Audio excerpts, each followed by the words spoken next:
In a Cairo bazaar in 1896, a German scholar happened to come across a curious papyrus book. It was bound in leather and written in Coptic, the ancient language of early Christian Egypt. But the origin of this document was very mysterious.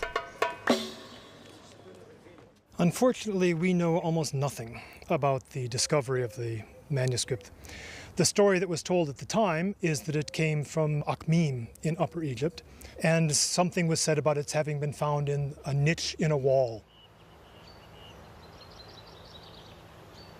The town of Akhmim was home to a persecuted Christian community in the early centuries, so the document might have been carefully hidden by a martyr, heretic or monk. On closer examination, the text revealed itself as something truly remarkable. It was the Gospel of Mary. Like the books found at Nag Hammadi, the Gospel according to Mary Magdalene is also considered an apocryphal text. The story it contains begins sometime after the resurrection.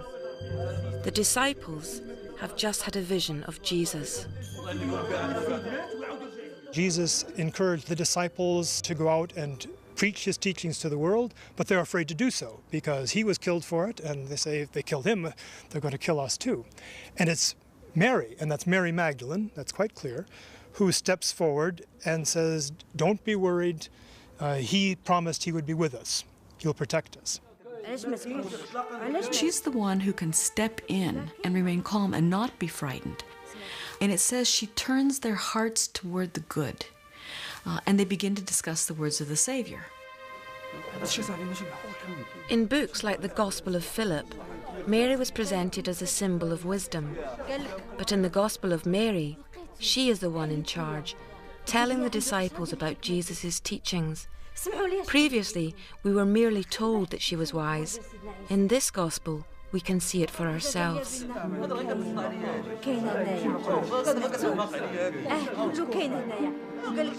Now, at this point, Peter asks Mary to tell them some things that she might have heard, but which the other disciples haven't.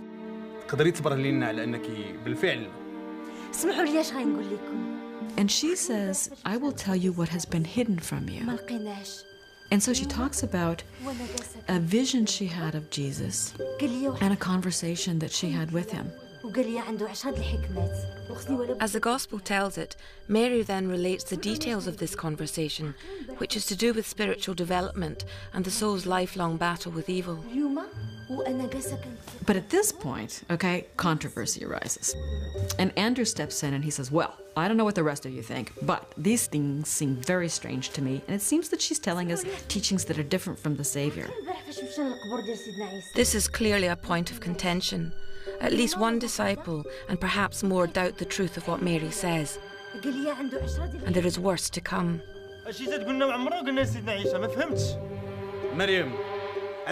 Peter then chimes in, and he says, are we supposed to now all turn around and listen to her? Would Jesus have spoken privately with a woman rather than openly to us? Did he prefer her to us?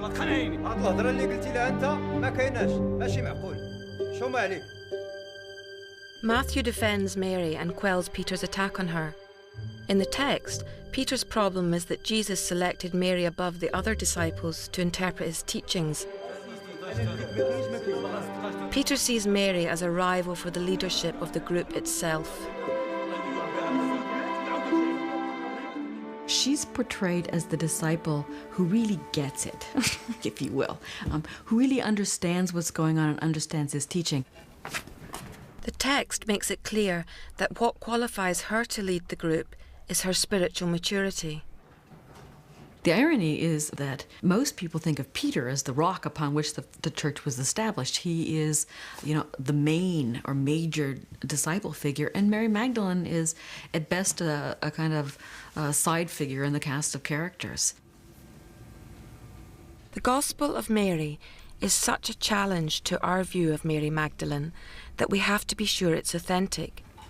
After all, no one really knows where it came from, and unlike other early Christian writings, there was no reference to it before it was found. What's fascinating about the discovery of the Gospel of Mary is we didn't even know it existed. We didn't even have the title itself. So how do we know that it is an authentic ancient document and not a forgery? It would help to know its age. Coptic text is difficult to date accurately, but amazingly, 2 other fragments of the Gospel were found in a rubbish heap, and these were written in Greek, which made dating much easier. The Greek fragments can be dated on the basis of their handwriting. That suggests that the Gospel of Mary was probably composed already in the early part of the 3rd century, or perhaps already in the 2nd century. And, as a leading Coptic expert, Stephen Emmel believes it must be authentic. For someone to have purposely fabricated these manuscripts in modern times would require a kind of genius that I think just doesn't exist. This is someone who would have to be able to manufacture papyrus using techniques that have been lost for more than 1,000 years. They'd have to have had a knowledge of Coptic that goes far beyond anything that the greatest specialists in Coptic have ever had. They would have had to have conceived of an entire world that no one else knows anything about in every detail. It's not credible that someone could create such a fabrication. If the Gospel of Mary is genuine, it might provide the real reason that Mary Magdalene vanished from the Bible. Controversially, it offers a very different view of the disciples. One of the absolutely fascinating things about the Gospel of Mary is it really asks us to rethink that story about Christian history. Did all the disciples get it? Did they really understand and preach the truth? Now, this is very radical and perhaps, I think heretical. And perhaps the Gospel of Mary was just too radical. It presents Mary as a teacher and spiritual guide to the other disciples. She's not just a disciple, she's the apostle to the apostles. And yet, we only know Mary Magdalene as a prostitute. So how was her reputation so drastically distorted? The authorship of the Gospel of Mary holds a clue. Mary didn't write the Gospel herself. She had been dead for a long time. But experts now have an idea who did. I would guess that it was a woman. I think one has to assume that it was written by someone who belonged to a Christian community in which women had a prominent role, but where that role was being disputed. The Gospel of Mary grew out of the way that the first Christians came together, and the makeup of these groups was shaped by where they met.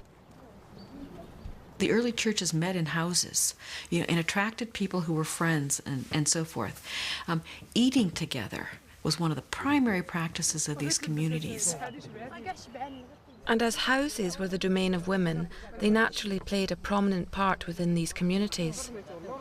Women played all kinds of roles as apostles, teachers, heads of house churches, so on and so forth. We see, for example, from Paul's letter to Corinth, that there were women prophets within the Christian community. But in the 2nd and 3rd centuries, differences were already emerging between groups led by men and groups led by women. Within some groups of early Christianity, Mary Magdalene became a key figure, a kind of prototypical figure, especially representing the female Christian.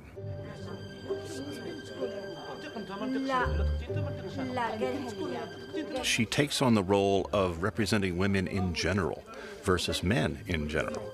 And the disciples, who are the men, sometimes try to reject her from their company, and she stands up for herself and, by implication, women. But the representative of the men who says no to her generally is Peter. Mary's relationship with Peter came to symbolize this conflict. There's this sort of wealth of early Christian writings in which the tension between Peter and Mary is quite apparent. And you see this not only in the Gospels that are now in the New Testament, but you see it in a whole range of early Christian sources which do not find their way into the New Testament. As Peter and the ideas he stood for became dominant in the growing movement, so Mary's role as an important disciple was undermined. And as the church became more institutionalized, women leaders were squeezed out. What happens to that Mary? Well, she must be the victim of the power struggle, must be a victim of the way history gets written. And who writes history? Men write history. By the time we get into the 4th and 5th century, simply for women to exercise public leadership is itself heretical. So women cannot be ordained, for example, to become a bishop or a priest and so forth.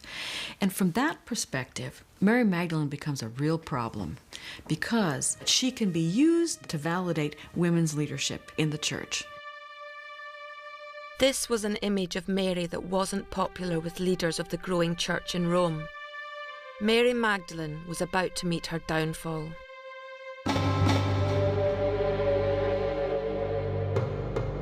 The church wanted to limit religious doctrine to the Bible, so it had to stamp out unorthodox ideas. Obviously, the Nag Hammadi books and the Gospel of Mary were part of the problem, so the books disappeared. We have to imagine, here are people in the 4th century who have books containing these works. The church officials are now saying, don't read those, don't own them. What do you do with them? Well, perhaps you throw them away or you burn them. Or perhaps you say, I'm going to hide these away somewhere and maybe go back later and get them. And if you don't go back later and get them, they lie there in the desert. But hiding the books did not bury Mary Magdalene. She couldn't be removed from the stories of Jesus altogether because she already existed as one of his followers in the 4 Gospels. So another role had to be found for her. What was needed was an alternative story for Mary Magdalene. So what we see is the invention of the story of Mary as a prostitute. And I don't think this was innocent. In fact, a close examination of the Bible reveals a startling truth. The case of Mary Magdalene becoming known as the most famous prostitute in the world has to do with a certain reading of the Gospels. There are many women named Mary in the Gospels, and unfortunately for Mary Magdalene, she was one of them.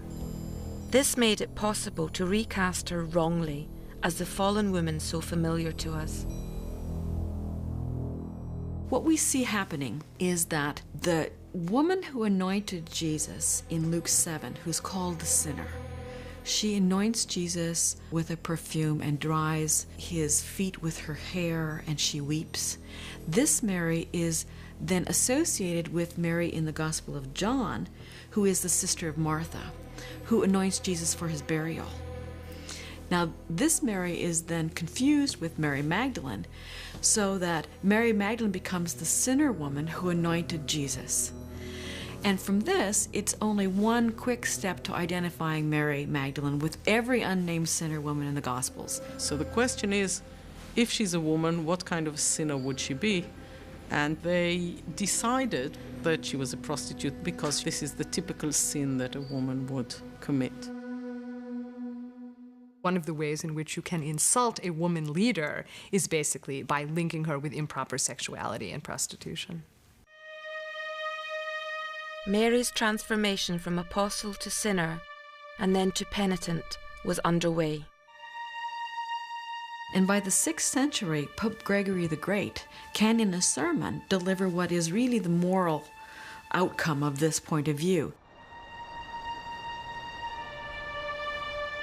At the Basilica San Clemente, the Pope declared that Mary's original 7 demons had signified all the vices, but then she had repented and turned the mass of her crimes to virtues. So Mary Magdalene, the apostolic leader, becomes Mary Magdalene, the repentant prostitute.